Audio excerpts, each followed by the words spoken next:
우리 오늘은 저 뒤에 우리 김예지 양부터 우리 함께 기쁘게 먼저 하나님께 할렐루야, 그리고 상대방들에게 샬롬하고 마음을 잔뜩 담아서 풍선처럼 잔뜩 부풀려서 우리 축복합니다. 할렐루야, 샬롬 샬롬 샬롬 샬롬 샬롬 샬롬. 하나님 사랑합니다. 여러분 주 안에서 사랑합니다. 네, 오늘은 하나님 이름이 뭐죠? 야훼 카데시 하나님이 우리 레위기에서 20장에서 읽었듯이 거룩하신 하나님이라는 뜻이어서 오늘 거룩 찬양을 제가 많이 했는데요.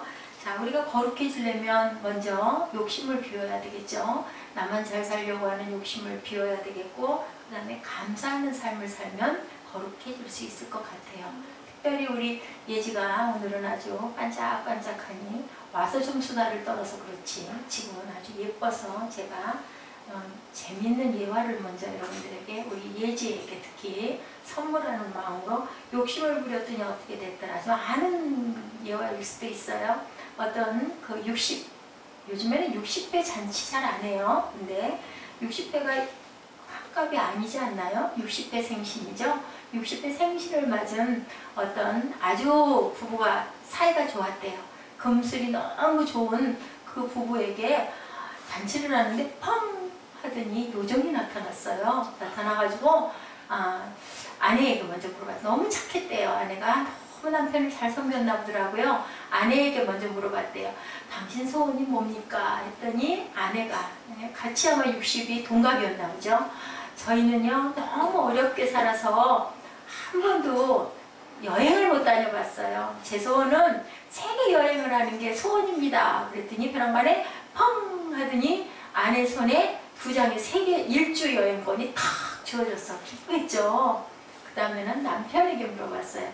당신은 소원이 뭡니까? 라고 물어보니까 이 남편의 얘기가 뭐라고 그랬을까요? 저는요 30년쯤 젊은 아내를 갖는 게 소원입니다. 그랬더니 어떻게 했을까요? 펑 하더니 할아버지 60 먹은 할아버지가 90살이 됐어요. 욕심 부리면 어떻게 돼요? 발등을 찍어요. 그죠? 네. 하나 다 재미없어요. 나는 그거 보고 너무 재밌었는데 그래서 뽑은 거예요. 그 다음에 진정한 감사의 사건이 얼마나 복이 되는지 여러분들에게 말씀을 드릴게요.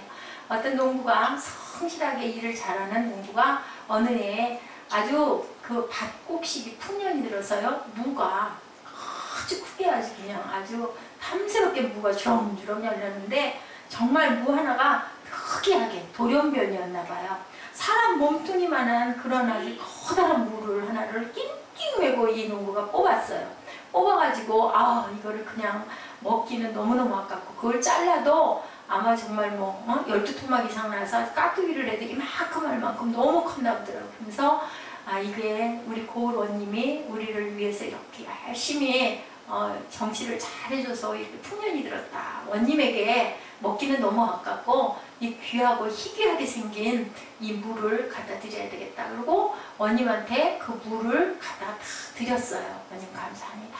그거 드렸더니 원님이 그 물을 보니까 정말 너무 푸덤하거든요. 그리고 그 마음이 너무 이뻤대요. 그래가지고 밑에 있는 그 종복들에게 물어봤대요. 이렇게 귀한 물을 받았는데 정말 고마운데 이걸 어떻게 보답을 했으면 좋겠어 하고 물어보면서 뭐라고 그랬냐면, 혹시 어디에서 뭔가 선물이 들어온 게 뭐가 있어? 하고 물어봤더니 황소가 한 마리 들어온 게 있다고, 황소 한 마리가 들어온 게 있다고 하면서 그 황소를, 그러냐고. 그러면 우리 가난한 농부에게 그 황소를 주자고. 황소를 줬어요. 큰 행제를 했죠. 무 큰 거 하나 드리고. 황소가 얼마나 비싸요? 옆골에 있는 배가 아픈 아주 좀 악질적인 그런 농부가 이 소리를 탁 들은 거야. 어떻게 했을까요? 자기도 큰 물을 하나를 해가지고 뽑아다가 농사를 해서 다 갖다 드렸어요. 그랬더니 어떻게 했을까요? 그 전에 나왔던 그 농사 지금 커다란 물을 줬어요. 그랬더니 원님이 또 뭐 잘 들어온 게 뭐가 있어? 하고 물어보니까 밑에 있던 종복이 들어왔던 그 무가 있는데요. 그 무를 주셔. 그럼 이 악질적인 농부는 뭐 받아갖고 갔어? 무 주고 무만 받아갖고 갔어. 뭐예요? 어떤 말?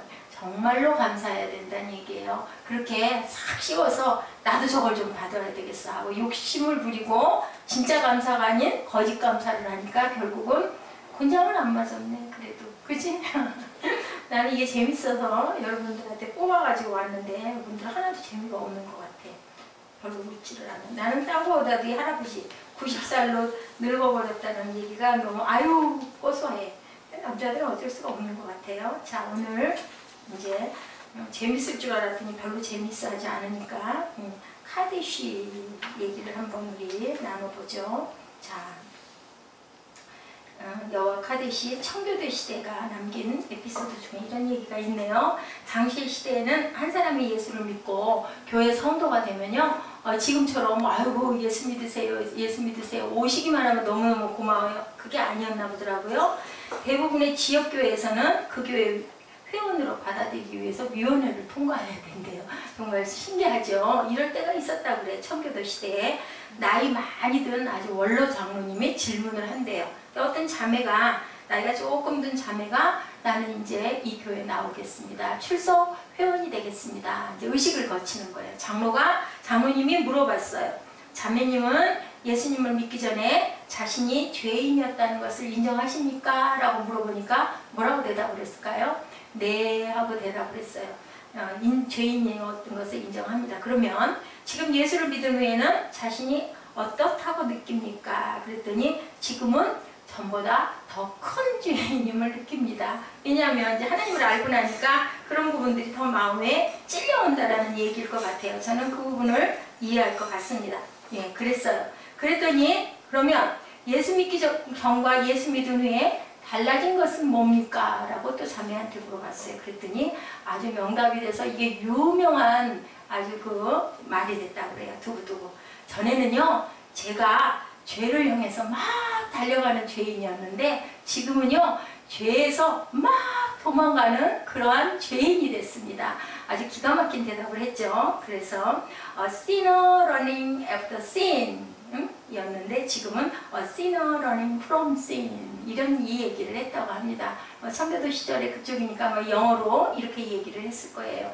예, 죄를 향해서 달려갔었는데 이제는 죄에게서 도망가는 그러한 죄인. 우리는 그저 죄인 아닌 사람이 하나도 없어요. 하루 중에도 저는 오늘도 그죠, 얼마나 많은 죄를 짓고 마음이 아프고 그렇게 하지 말 거리인데 참 못 견뎌하는 게 마음과의 싸움이 참 제일 큰 것 같습니다. 예, 저와 여러분은 아직도 죄를 향해 달려가십니까? 죄에게서 도망치고 계십니까? 근데 글쎄요, 애석하게도 죄를 향해서 달려갈 때도 참 많은 것 같아요. 알고 도망가려고 할 때도 있기는 한데 죄를 향해서 달려가는 때도 참 많은 것 같아서 어쩌겠습니까? 그럴 때마다 또 후회하고 회개해야 되겠죠. 그리스도인이라고 죄 문제와의 싸움이 끝난 것은 아니다. 우리가 뭐라고 그랬어요? 전날도 저 수요 예배 때 말씀드렸나요? 구원받은 것이 끝이 아니고 구원받은 것은 이제는 시작이다. 우리가 이제 깨끗함을 입었으니까 우리 어떻게 해요? 목욕하고 나면 새 옷을 다 입어요. 그죠? 깨끗해졌는데 또 그때부터 또 옷이 더럽혀지면 또 벗고 갈아입지 않습니까? 또 목욕을 해야 되고 인 것처럼 우리가 끝이 아니고 이제는 어떻게 이것을 끝을 잘 낼 것인가, 어떻게 경주를 완주를 할 것인가가 아주 중요하다. 사단은 하나님의 자녀된 자들을 넘어뜨리고자 집요하게 달겨들죠. 그전에는 어땠어요? 몰랐던 거죠. 그냥 이게 사탄인지 뭔지, 그죠? 모르고 그저 범벅이 돼서 아이고 이게 왜 이래? 그러고 그냥 현상만 가지고 나무랬는데 이제는 하나님을 알고 나서 구원을 받고 나서는 이게 사탄이지. 그러면서도 어때요? 알면서도 정체를 알면서 자꾸 넘어갈 때가 너무 많다는 것이죠. 이렇게 영적 전쟁이 항상 있기 때문에 우리는 전신갑주를 입어라 라고 늘 말씀을 하시죠. 전쟁에서의 승리의 가장 중요한 과제가 죄로부터 도망치는 것. 영적 전쟁에서는 죄로부터 도망치는데 도망치는 것만 가지고는 능사가 아니다. 예, 신학자들이 이렇게 얘기를 하고 있습니다. 승리의 가장 중요한 과제가 죄로부터 도망치는 것을 배우는 건데 좀 더 적극적으로 표현하면 거룩해지는 일. 그래서 우리 뭐해요? 예배 드리죠. 찬양하죠. 정말 찬양이 얼마나 은혜스러운지 제가 어제도 또 한 번 눈물이 날 정도로 저는 그렇게 감동이, 또 특히 그 내 어머니 은총이고는 어머니가 돌아가실 때 지금 부르다 돌아가셨는데 어제 아주 그 은은한, 그러니까 뭐냐면 우리가 낼 수 있는 감동의 목소리가 사람의 영혼을 울리는 거예요. 그죠? 그래서 아름다운 목소리를 주신 거 감사하고 그 목소리로 하나님을 높여드리는데 최선을 다하시고, 나이가 많이 들어가면요 하고 싶어도 잘 안 되고 조금만 해도 목이 아프고, 특히 저는 목을 약하게 타고 나서 그래서 금식을 그게 10여 년 이상 했어요. 하나님께 너무 죄송해서. 젊은 날 그 아름답고 귀한 목소리를 주신 걸 물론 이제 교회 가서 특송도 많이 하고 성가대도 하기도 하고 했지만 그렇게 쓰일 일이 아니라 특별하게 쓰였어야 될 그릇이었던 게 확실한데, 다른 짓을 참 많이 하다가 이제 이렇게 늦은 나이에 하나님 앞에 오다 보니 찬양을 그렇게 은혜롭게 하지를 못해서, 그전에는 무슨 가곡이든 노래만 하면 다들 너무너무 감동이 된다고 박수들을 많이 쳤는데, 지금은 거기에 뭐 몇십 분의 1도 미치지를 못하다 보니까 참 안타까운 마음과, 어제 그 음악회 때 거기 나온 남성분들, 또 나중에 그 여성 합창단, 그 연세가 드시는데도 불구하고 머리가 허옇고 몸도 퉁퉁하시고, 그래도 그 옷이 얼마나 날아갈 때 예쁘던가요? 그렇게 나와가지고 꾀꼬리 같은 목소리로 그렇게 뭐 화음을 맡은 게, 내 목소리만 튀어나가는 게 아니라 합창이잖아요. 화음을 그렇게 누구의 소리인지도 모를 만큼 아름답게 하는 걸 보면서, 아, 저렇게 살았었어야 하는데 왜 몰랐을까, 일찍 알았었으면 얼마나 감사했을까. 알고 봤죠. 근데 봤는데 거기에서 내가를 모르는 거죠. 내가 해야 된다는 걸 모르고 그냥 듣고, 아유 그래 나도 얼마든지 할 수 있지, 이게 뭐예요? 교만이었던 거죠. 근데 깨달고 나니 너무나 늦었다라는 거예요. 여러분들 절대 그러시지 마시고, 뭐 꼭 찬양만이 아니라 내가 가장 잘할 수 있는 것으로 가장 첫 번째 하나님께 영광을 돌리는 일을 많이 하시기를 바랍니다. 이래서 신학자들은 이 과정을 성화의 단계라고 불렀다고 그래요. sanctification이라고 그러죠. 헨리 할러먼이 성화를 가르쳐 오늘날 잊혀진 축복이다, for 같은 blessing이라고 한대요. 성화가 요즘에 거의 없다는 거죠. 다들 내가 잘나서, 내가 잘 알아서 잘 살지, 내가 뭐 하나님이 될 수도 있지, 뭐 특별히 신이 뭐 필요해 이런다고 그러죠 요즘에. 그래서 잊혀진 축복이다, for 같은 blessing, 이렇게 얘기를 한다고 합니다. 아픈 얘기죠. 그리스도인들은 모두 행복하기를 원하지만 거룩하기를 원하는 사람은 많지 않다. 거룩한 거 힘들다 그러잖아요. 맨날 예배드려야 되고, 거룩 하면은 뭐 내가 그 좀 야스러워지는 것도 하면 안 되고, 어디 좀 뭐랄까 좀 가면 안 될 장소도 너무 많고, 예수 잘 믿고 살기가 왜 그렇게 힘들어, 이제 그런 얘기들을 많이 하는데, 정말로 은혜를 받으면 하라고 그래도 하고 싶지가 않아지죠. 하나님 방법이 너무너무 기쁘고 좋고, 우리가 법을 잘 지키면 어때요? 그 법이 너무 편하죠. 교통법규 잘 지키는 게 편한데, 만약에 교통법규가 없다면 어떨까, 무서울 것 같아요. 제 생각에는 보호를 못 받잖아요. 그렇기 때문에 거기에 우리가 다 길들여지면 그것은 하나님이 봐줄 수 있는 부분이 아니에요. 세상에서의 규칙이기 때문에 그것을 잘 지켜야 사고가 나지 않고, 잘 안 지키고 내 멋대로 신호 위반하고 가면 그때는 그냥 내 몸을 내놓는 거인 것처럼, 하나님의 법규도 잘 지키면 우리가 거기에서 복된 삶을 살 수 있다는 거 똑같은 이치거든요. 그랬을 때 하나님의 은혜가 임하기 때문에 지키지 말라고 해도 지키는 게 편한 거죠. 교통 위반을 안 하는 게 편하니까 그 다음에는 빨간불 오면 탁 쓰고, 그죠? 신호가 나오면 탁 가고, 그럼 나는 보호를 받으니까 두려워할 일이 없는데, 그게 아닐 때는 막 겁이 나잖아요. 그죠? 밤길 같은데 어때요? 신호등도 안 보이고 막 깜깜한 데서 안개 꼈을 때, 아우 저는 그 안개가 너무 무서웠어요. 밤중에 안개가 끼면요 하치 앞이 정말 안 보여요. 근데 가긴 가야 돼요. 앞에서 뭐가 오는지 보이지도 않고, 방향도 없고 줄도 없고, 정말 두렵고 무섭죠. 그때는 뭘 찾아? 하나님 찾을 수밖에 없더라고요. 그랬던 적이 굉장히 많았어요. 시흥이 그렇게 안개가 많이 껴요. 거기가 그냥 논이 많은데, 이 김포도 약간 그렇죠. 근데 정말 새벽이나 밤중에 느닷없이 안개가 끼면 칠흑같이, 그래서 뭐예요? 막 그 깜빡이 비상등을 막들 앞차들이 누구를 위해, 뒷차를 위해서 막 서로 키워주고 그러고 가죠. 정말 무서운 그런 일들이 얼마나 아주 순간에 우리가 아침에 그런 생각을 했냐는 거죠. 아주 자칫 잘못하면 사고 나면 생명도 잃어버릴 수밖에 없는, 우리는 이러기 때문에 살았다 할 게 없는 인생들이다 라고 얘기를 해요. 그리스도인들은 행복해지기를 원하는데 이렇게 거룩하기를 원하지 않는데, 거룩이 거룩이 정말 감사하고 거룩이 정말 은혜고 거룩이 정말 우리가 보호받고 거룩이 정말 위대한 능력이고 힘인데 그걸 모르면 아유 어떻게 거룩하게만 살아 이런 얘기를 하죠. 그래서 우리가 행복보다 훨씬 중요하고 앞서가야 할 것이 거룩 카데시 하나님 야훼 카데시. 오늘 본문이 레위기서죠. 레위기는 구약에서 창세기 출애굽기 다음에 나오죠. 창세기는 시작의 책, 그죠? 우리 블로그에 가면 오경에 대해서 자세히 설명해 놨어요. 이제 틈이 날 때 한번 읽어보세요.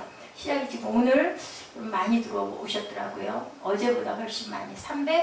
제가 봤을 때 30-40명까지 들어왔어요.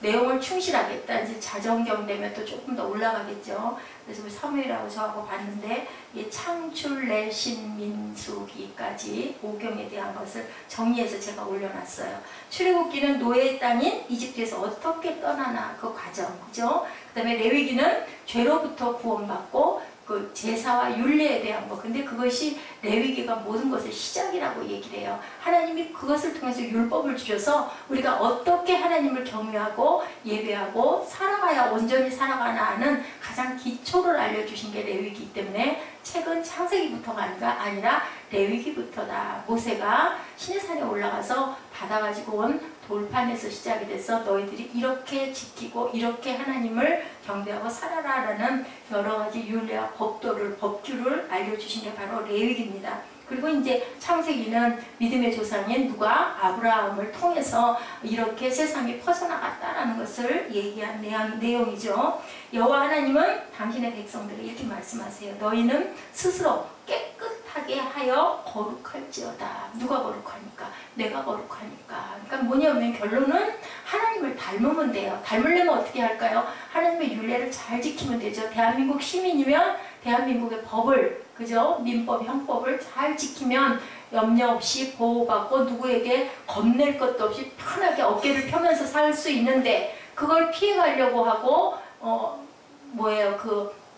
우리가 그 법적으로 딱 만들어져 있는 것들을 지키지 않으려고 하고 그리고 또한 세금을 포탈하려고 하고 이러다 보니까 그게 두렵고 무서우니까 움츠리는 거. 딱 아담이 어때요? 나무꾼을 쌓여 딱 숨는 모습이 바로 그런 거. 잘 지키고 나가면 너무너무 편하고 보호받는데 그렇기 때문에 깨끗하신 하나님을 우리가 닮아가면 거룩해지면 우리 모두가 거룩한 삶을 살고 그러면 가는 때도 염려 없이 거룩한 하나님을 따라갈 수 있는 거죠. 아무 걱정할 게 없는 거죠. 나는 너희 하나님 야훼니라. 너희는 내 규례를 지켜 행하라. 나는 너희를 거룩하게 하는 여호와니라. 우리가 어때요? 사랑하는 사람 마주보고 살다 보면 금슬이 저런 부분은 어떻게 된다고요? 닮는데요. 그죠? 그런 것처럼 아버지를 자식이 닮기 때문에 뭐 옛말에 도둑을 다 도둑질을 하지만 시도둑은 못한다. 인 것처럼 우리가 아버지가 하나님이시고 예수님이 우리 남편이시고 그죠? 우리가 예수님의 신부라면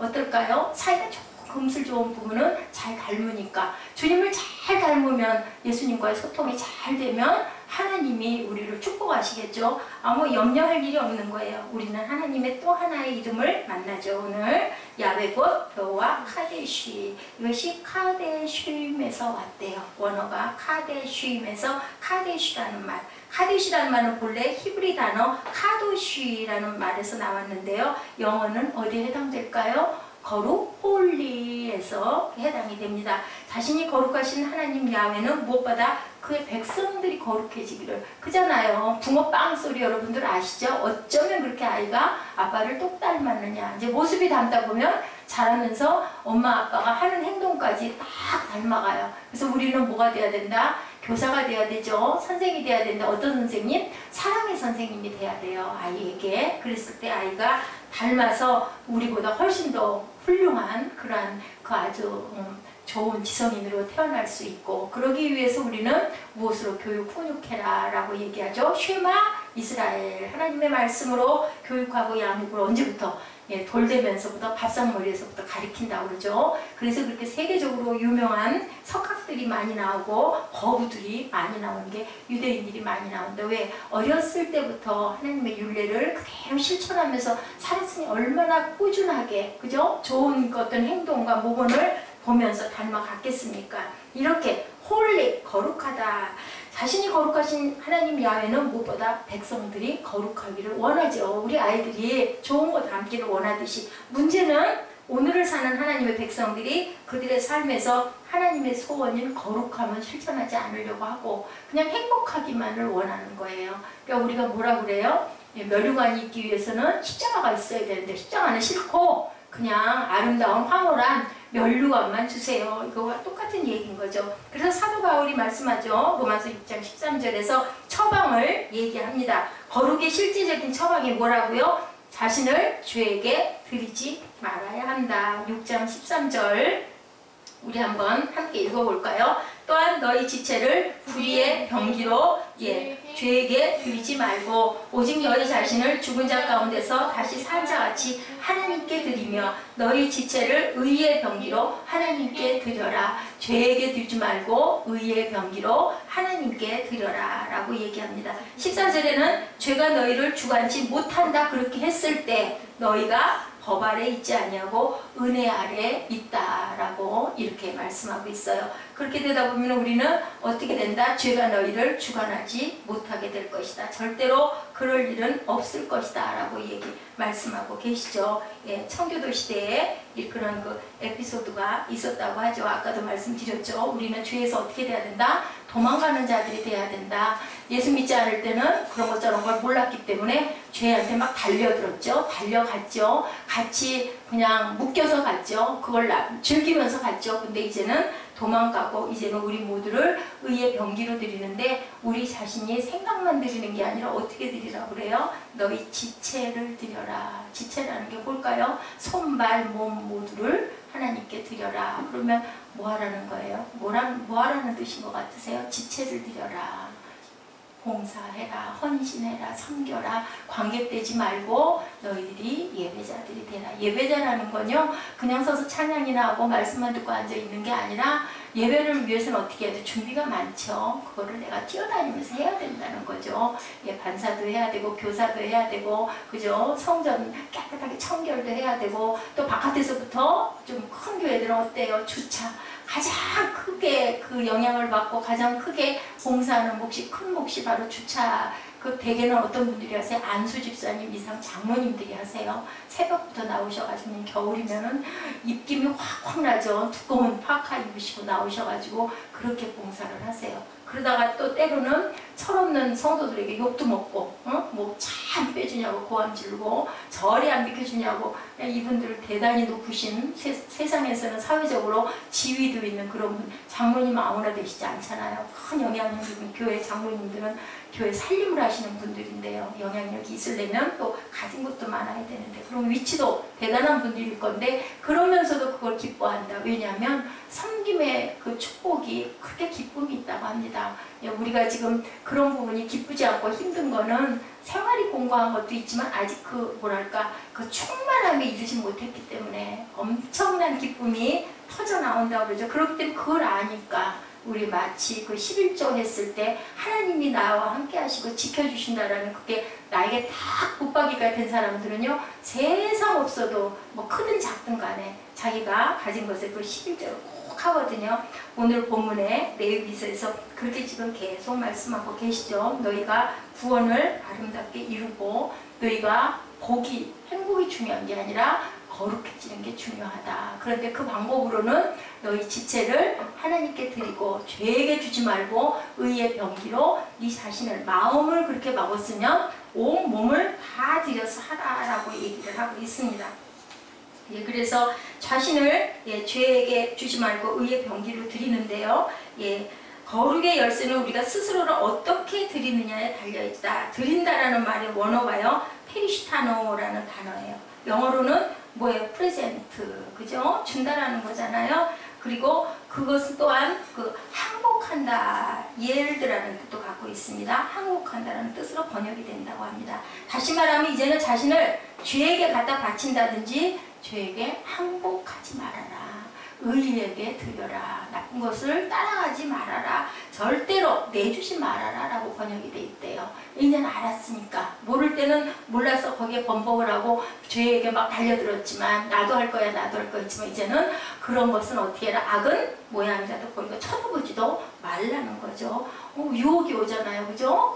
이쁜 것 같아. 저 보고 싶어 하다 보면은 어떻게 했어요? 다윗 같은 사람도 밧세바를 보다 보니까 죄를 짓잖아요. 음란죄가 결국은 살인죄까지 어쩔 수가 없으니까 그걸 마무리를 하려고 그러다 보니까 아들한테 죽임을 당할 뻔하고 쩔쩔매고 쫓겨다니는 그런 사건들이 계속 일어납니다. 사무엘하를 통해서 열왕기상을 통해서 제가 그거 보고 요즘에 그것 때문에 참 그 은혜를 많이 받습니다.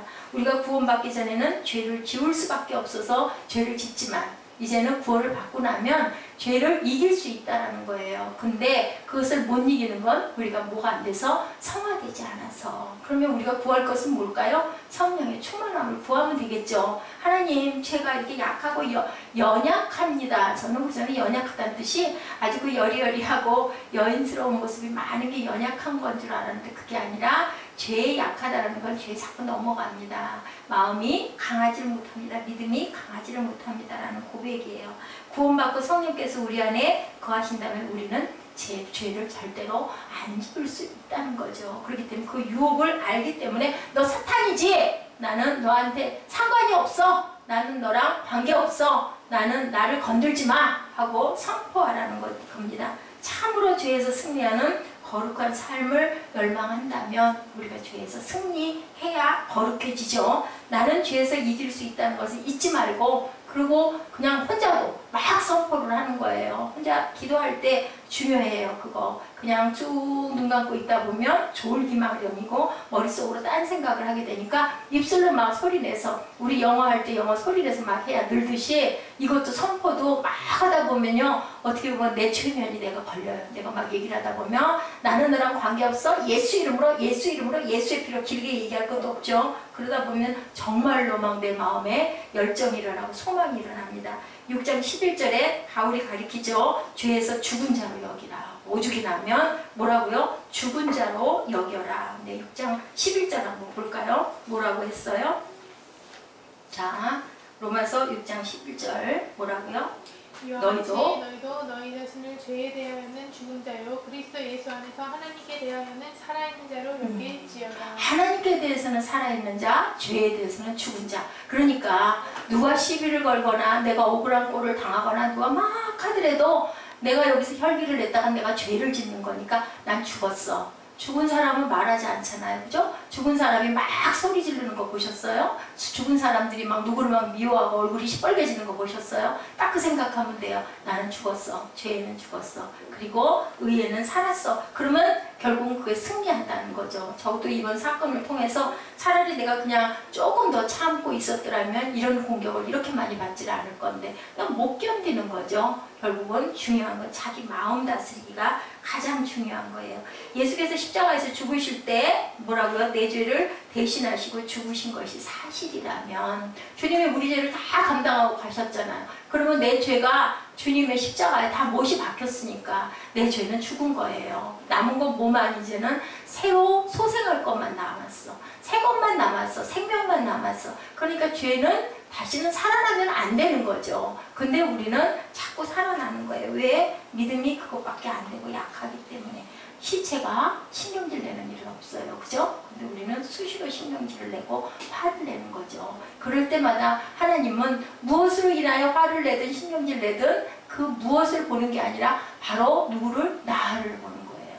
얼마나 억울하냐는 거죠. 내가 그걸로 인해서 또 죄를 짓네? 또 천국을 못 누리고 천국을 못 가네? 얼마나 억울합니까? 남에게 억울한 꼴을 당한 것도 억울한데 그걸로 인해서 혈기내고 화내고 욕하고 그죠? 그러고 나면 내가 그게 또 죄가 되는데 하나님은 각자를 보시지 그 원인의 원흉은 또 그 사람을 보시는 거죠. 잘못을 그렇게 하면 뭐 말할 것도 없고 그냥 내가 하나님 앞에 온전히 쓰는 게 가장 왜냐하면 나 천국 가야 되잖아요.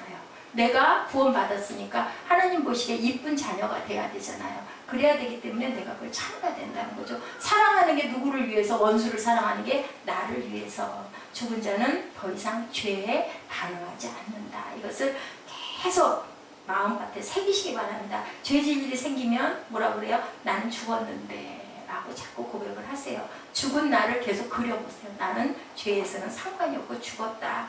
그 죽은 자로 여겨라라는 말은 일종의 메탈 엑스사이즈라고 이렇게 강조하고 있습니다. 절대로 상관하지 마라. 주일학교 선생님이 아이들에게 성경 공부를 시키다 물어봤대요. 여러분, 천국은 어떻게 가는 건가요? 착한 일 많이 하면 천국 가나요, 예지? 착한 일 많이 하면 천국 가나요? 김예지 학생? 어때요?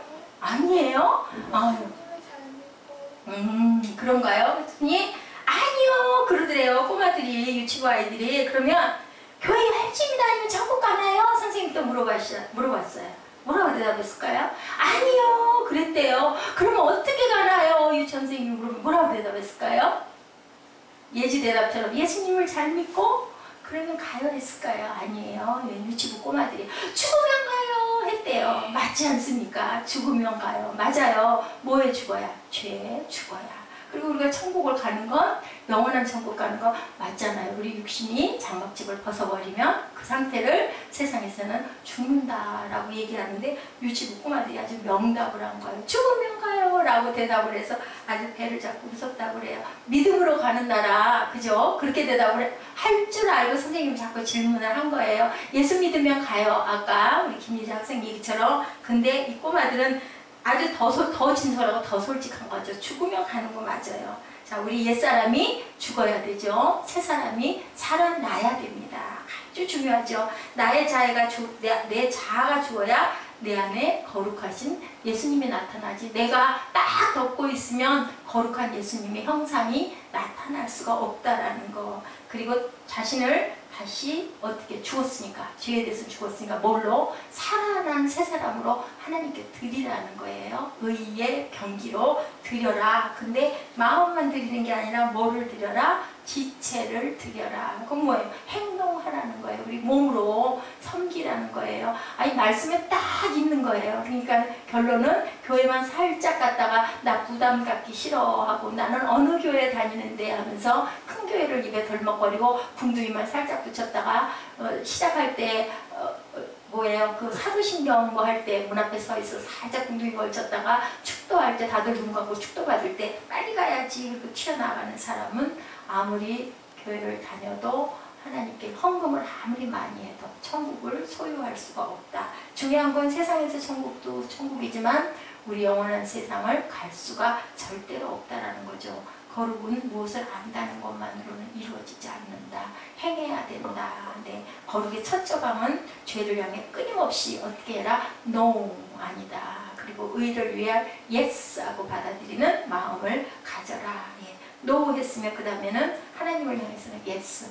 하나님은 성경 말씀이요 해라 하지 마라 딱 두 가지예요. 특히 구약 레위기는 그러죠. 이렇게 해라 그거는 하지 마라 금기사항이 나와 있습니다. 주께서 십자가에서 다시 사시는 우리로 다시 산 자로 하나님과의 관계에서 새 인상을 살아라. 로마서 6장 13절 아까도 우리가 봤지만 너희 자신을 죽은 자 가운데서 다시 살아난 자같이 하나님께 드려라. 죽은 자에서 다시 살아난 자같이 하나님께 드려라. 그래서 아까 말씀드렸죠. 6장 11절에 죄 지을 일에 대해서는 자신을 죽은 자로 여기고 그리고 의로운 부분에 있어서는 산 자처럼 하나님께 어떻게 드려라? 적극적으로 드려라. 그리스도 예수 안에서 하나님께 대하여는 살아있는 자로 너희들이 여겨라. 너희 자신을 죄에 대해서는 항상 죽었다. 죽은 사람은 소리를 안 한다. No. 살아나는 부분에 있어서는 나를 드리는 것은 예스하고 반응하라는 거죠. 레위기에서 거룩하다는 단어를 원어에 가깝도록 다른 단어로 대치를 한다면요. 가장 원어에 가까운 단어는 구별한다. 구별한다예요. 레위기가 분리한다. 어떻게 해라 계속 알려주시죠. 구별한다. 구별이나 분리라는 단어는 이중적인 의미를 갖고 있는데요. 하나님이 기뻐하시는 일에 드리는 날. 무슨 날? 성일. 무슨 날? 주일. 그죠? 왜 성일이고 왜 성전일까요?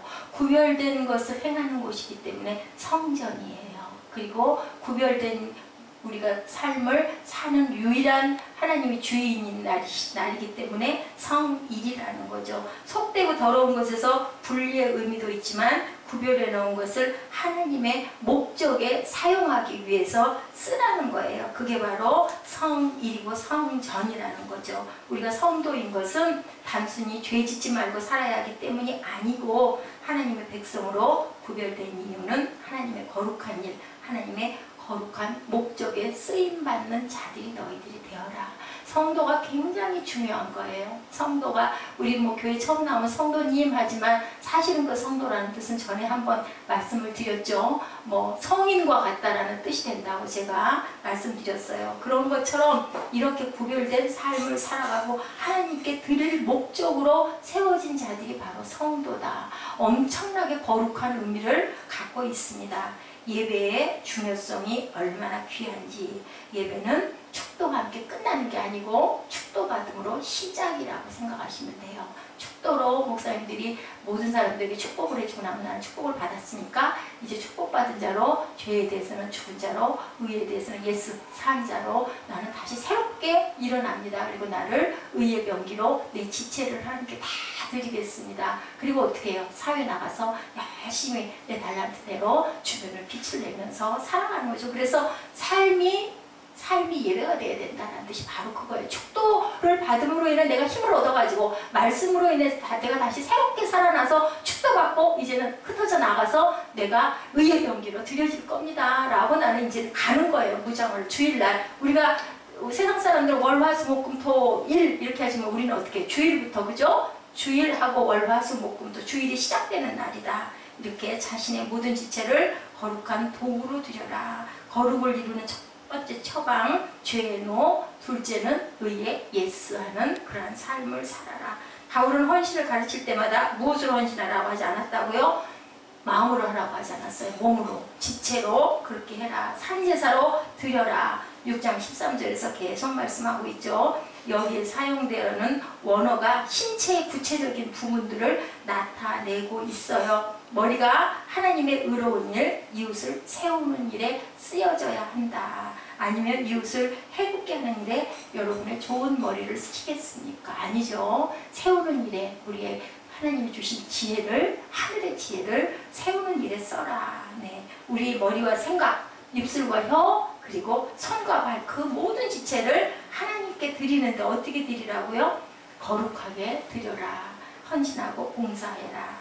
그 리처드 포스터가 그 명저에서 셀러브레이션 디스플레인이라는 영적 훈련과 성장에서 자기 의에 근거한 섬김과 진정한 의의 섬김을 이렇게 구별했어요. 자기 의의 섬김은 인간적 노력에만 근거하지만 진정한 섬김은 내 안에 계셔서 나를 인도하시는 하나님과의 관계에서 드리는 거다. 근데 그게 차이가 나요. 들어보세요. 자기 의의 섬김은 큰 일로 자기를 과시하려 하지만 어때요? 진정한 섬김은 큰 일과 작은 일을 구별하지 않는다. 어떤 섬김이어도 아무리 작은 섬김이어도 또 내가 섬김으로 인해서 남이 칭찬을 하거나 안 하거나 기쁜 거죠. 그냥 내가 드리고 너무너무 기쁜 거예요. 그러면 내가 안에서 일어나는 하나님이 주신 그 의의 섬김이다라고 알 수 있다는 거죠. 자기 의의 섬김은 큰 일을 과시하려 하지만 진정한 섬김은 큰 일과 작은 일을 구별하지 않는다. 자기 의의 섬김은 외적 보상을 기대하지만 진정한 섬김은 내면에 숨겨진 만족으로 감사한다라고 얘기를 하고 있어요. 숨겨진 만족으로. 충분히 기뻐할 줄 안다. 자기 의의 섬김은 결과에만 집중하지만 진정한 섬김은 계산해서 자유롭다. 계산하지 않는 거. 하나님께 드리면서 내가 이거 드리면 뭐를 주시겠지가 아니라 우리 선물, 사랑하는 사람한테 선물할 때 내가 이거 주면 제가 나 이거 줄 거 아니잖아요. 주고 싶은 걸로 막 최대한으로 가장 좋은 걸로 해주고 싶어 하죠. 자기 의의 섬김은 늘 편의에 따라서 선택하지만 진정한 섬김은 사역을 차별하지 않는다. 무엇을 하든지 진정으로 섬기는 자기 의의 섬기면 인간적 노력에 근거하지만 기분에 따라서 움직이지만 진정한 섬김은 필요에 신실하게 응답할 뿐이다. 이거 필요하니까 내가 하는 거지. 내가 이렇게 함으로 인하여서 내게 돌아올 건 내 기분이 좋으면 하고 기분 나쁘면 안 하고 안 한다는 거죠. 자기 의의 섬김은 한시적이지만 진정한 섬김은 자기의 삶의 스타일이 되어버린다. 이게 뭐예요? 우리가 명문가가 되려면 예배를 훈련해야 된다는 것처럼 이렇게 아예 내 그냥 삶이 돼버린다는 거죠. 자기 의에 섬기면 섬김은 외적인 보상을 기대하지만 진정한 섬김은 언제나 상대를 배려한다. 자기 의의 섬김은 공동체를 흔들지만 진정한 섬김은 공동체를 세운다. 여러분들 아시겠죠? 내 의를 드러내려고 하면 교회가 시끄러워져요. 그죠? 그런데 정말로 교회를 사랑하면 교회가 세워져 간다는 거죠. 우리가 참 깊이 들어야 할 말씀이어서 제가 여러분들에게 열심히 말씀을 드립니다. 자기 의의 섬김은 무례하지만 진정한 섬김은 겸손하다. 내가 하나님의 전에 하나님의 나라에 엄청난 액수를 해도 저도 그때 그런 기억이 있어요. 1000만 원이라는 헌금을 다 갖다 드리면서 누가 좀 이거 깜짝 놀래가지고 연락이 한번 혹시나 오지 않을까, 제대로 드린 거 맞습니까 하고 연락이 오는 건 아닐까, 뭐 이런 마음이 나도 모르게 일어나더라고요. 실수한 건 아닌가요? 물어볼지도 모르겠다. 괜히 어깨에 좀 힘이 들어가고 목을 팍 반드시 세우고 이렇게 하려고 하는 그런 부분으로 보면 우리 에스더가 참 대단하다. 저는 그런 생각을 합니다. 정말 귀하다. 이런 사람들은 때를 얻든지 못 얻든지 온전히 주님을 닮아가고 주어지든지 주어지지 않든지 하나님을 증거하는 그 성령의 역사하심을 따라서 내가 하나님과 이웃을 사랑하는 삶의 모본이 되어야 할 줄로 믿습니다. 구세군의 창설자 윌리엄 부스가 말년에 안질로 고통을 당해서 안과에 진료를 하러 갔대요. 그랬더니 의사 선생님이 아들을 불러가지고 유명하고 훌륭한 분이니까 조용히 얘기를 했나 보더라고요. 아버님 눈이 아무래도 시력을 잃으실 것 같습니다. 이 아들이 아버지에게 이 말씀을 드리기가 너무너무 구세군 창설하신 분이에요. 어려워가지고 힘들어하니까 아버지가 벌써 눈치를 채죠. 왜 내가 눈이 심각하다 하더냐라고 물어봤대요. 아버님 죄송합니다. 어떻게 해요? 그랬더니 눈을 가만히 감고 계시더니 이분이 얘기하시더래요. 그동안은 내가 두 눈을 뜨고 하나님을 섬겼는데 이제는 두 눈을 감고 하나님 섬기는 방법을 찾아가야 되겠구나. 연세가 많으신 분인데도 포기하지 않고 이제는 눈이 안 보여도 하나님을 섬길 모습을 내가 찾아가겠다.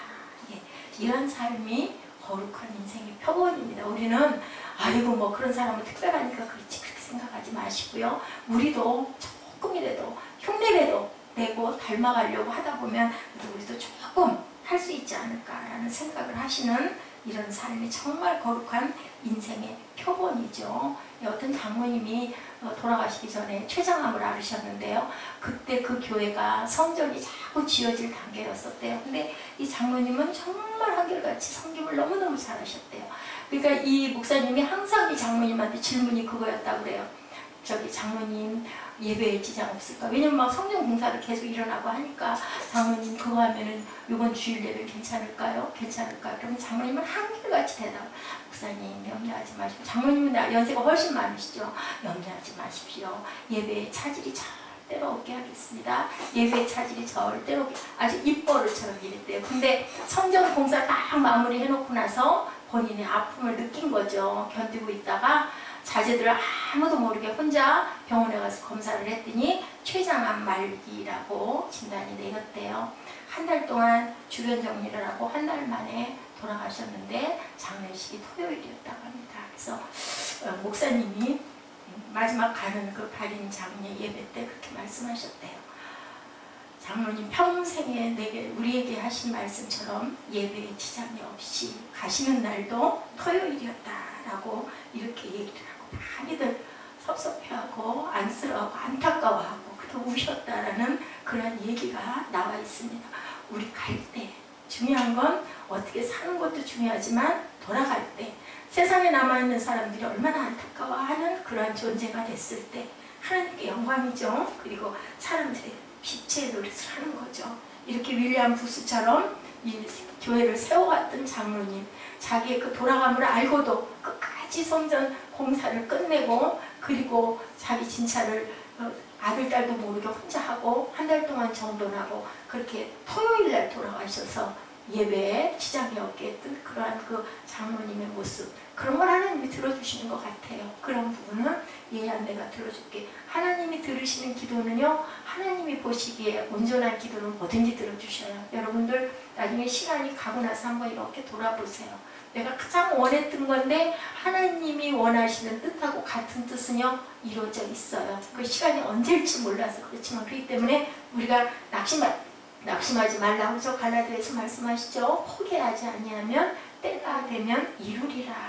자, 이렇게 이런 분들의 그 삶처럼 우리가 거룩을 실천하고 죄에 대해서 no, 그리고 의에 대해서 yes 해서 우리의 마음뿐만이 아니라 우리 지체를 하나님께 드리는, 그래서 그 얘기를 하는 거예요. 산 제사로 드려라. 우리를 죄에 대해서 완전히 죽었고 새로 산 새 몸이 이제는 하나님께 다 드립니다 하고 내놨을 때 우리가 죽어요? 죽는 게 아니라 살려주시죠. 우리가 너희가 생명을 잃고자 하면 너희가 얻을 것이다 라고 말씀하세요. 절대 잊지 마시고요. 예배 드릴 때만 그래 그게 아니라 이 중에서 단 한 가지라도 내가 그래 이랬었는데 이 부분 참 내가 약한데 이걸 한번 참아보자. 저는 요즘에 그걸 참느라고 나름은 꽤나 노력을 하는데 또 오늘 같은 날은 또 다 뭐 지나간 얘기 하느라고 쏟아붓고 필이면 예배 있는 날 내가 또 이랬구나. 걸려든 거죠. 올무에 그 사단의 그 화의 올무에 걸려들어요. 참 마음이 안 좋았어요. 올 때. 근데 여러분들에게 이렇게 제가 부족한데 설교를 이렇게 말씀을 드리면서 저는 또 다시 또 살아납니다. 맞아. 그래서 저를 이 자리에다 세워놓으신 것 같아요. 우리 본문 말씀 한번 그죠? 레위 20장 7절 8절 그리고 로마서 말씀 우리 한번 쭉 깊이 뜻을 생각하시면서 우리 합독하시고 그리고 결단하시는 그 순서로 가죠. 네. 우리 그 레위기 20장 7절 8절이죠. 우리 함께 하죠. 시작. 너희는 스스로 깨끗하게 하여 거룩할지어다. 나는 너희의 하나님 여호와시니라. 이분이 누구라고요? 카데시 하나님. 너희는 내 규례를 지켜 행하라. 나는 너희를 거룩하게 하는 여호와니라. 하나님께서 우리를 거룩하게 해주신다. 그러죠. 6장 로마서 6장 13절입니다. 또한 너희 지체를 불의의 무기로 죄에게 내주지 말고 오직 너희 자신을 죽은 자 가운데서 다시 살아난 자 같이 하나님께 드리며 너희 지체를 의의 무기로 하나님께 드려라. 예, 우리 11절 한번 볼까요? 6장 11절. 네. 이와 같이 너희도 너희 자신을 죄에 대하여는 죽은 자요 그리스도 예수 안에서 하나님께 대하여는 살아있는 자로 여길지어다. 12절도 나와있죠. 12절에는 뭐라고 말씀하시죠? 네, 그러므로 너희는 죄가 너희 죽을 몸을 지배하지 못하게 하여 몸의 사욕에 순종하지 말라. 몸이 시키는 대로 하지 말고 죄에 대해서는 어떻게 해라? No, 의에 대해서는 Yes에서 너희의 온 지체를 하나님께 산 제사로 드려라 라고 이렇게 바울사도와 베드로가서에서 이렇게 말씀하고 계세요. 우리 분명히 충분히 우리는 왜 예수께서 우리를 죄를 십자가에 못 박았기 때문에 그것에서 사랑을 날 수 있죠. 이길 수 있죠. 안 될 때는 어떻게 해라? 성령님 도와주세요 하고 기도하시는 저와 여러분 되시기 바랍니다. 회복하소서 우리 결단 찬양하고 기도하는 시간 갖도록 합니다. 회복하소서 회복해 주옵소서. 네, 오주여